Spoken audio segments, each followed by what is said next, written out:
சனி கேது சேர்க்கை சிம்மத்தில் இருந்தால் என்ன பலன்? இப்போ பொதுவாக கிரக சேர்க்கை அப்படின்றது பார்த்தீங்கன்னா 2 கிரகங்கள் ஒரே நட்சத்திர பாதத்தில் இருந்தால் அது சேர்க்கைன்னு நம்ம சொல்லுவோம்.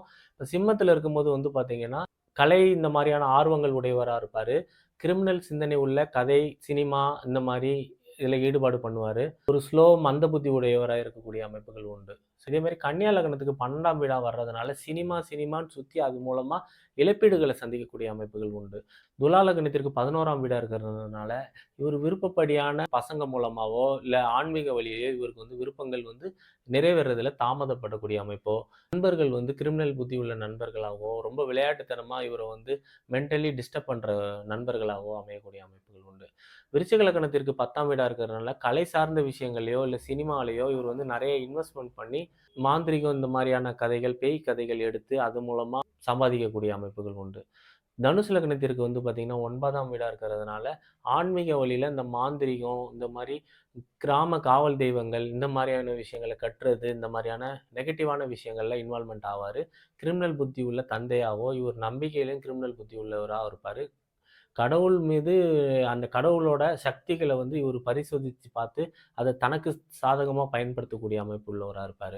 மகர லக்னத்திற்கு 8ஆம் வீடாக வர்றதுனால இதய பகுதி அந்த மாதிரியான பகுதிகளில் இவர்களுக்கு பாதிப்பு ஏற்படுறது, அடைப்பு ஏற்படுறது இந்த மாதிரியான விஷயங்கள் ஏற்படும். கும்ப லக்னத்திற்கு 7ஆம் வீடாக வர்றதுனால இவங்களுக்கு கிரிமினல் புத்தி உள்ளவங்களாகவோ, மனசில் நினைக்கிறது கையில் செயல்பாடு அடக்க முடியாத மனைவியாகவோ, ஒரு குறைபாடு உள்ள மனைவியாகவோ அமையக்கூடிய அமைப்புகள் உண்டு. காதல் திருமணம் செய்வார். ஆனால் இருந்தாலும் பிரச்சனைகள் கூடிய அமைப்பு உள்ள மனைவி தான் அமையும்.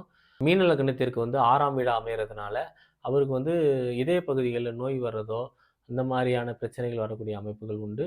மேஷ லக்னத்திற்கு 5ஆம் வீடா வர்றதுனால காதலோ இல்லை குழந்தையோ கிரிமினல் புத்தி உள்ள உங்களை அமையறதுக்கு உண்டான வாய்ப்புகள் உண்டு. ரிஷப லக்னத்திற்கு 4ஆம் வீடா இருக்கிறதுனால கோவில் பக்கத்தில் வீடு இருக்கும். அந்த கோவில் பக்கத்தில் உள்ள வீடை ஒரு சரியாக பராமரிக்காததுனால அந்த வீட்டுக்கு வாஸ்து குறைபாடுகள் வரக்கூடிய அமைப்புகள் உண்டு.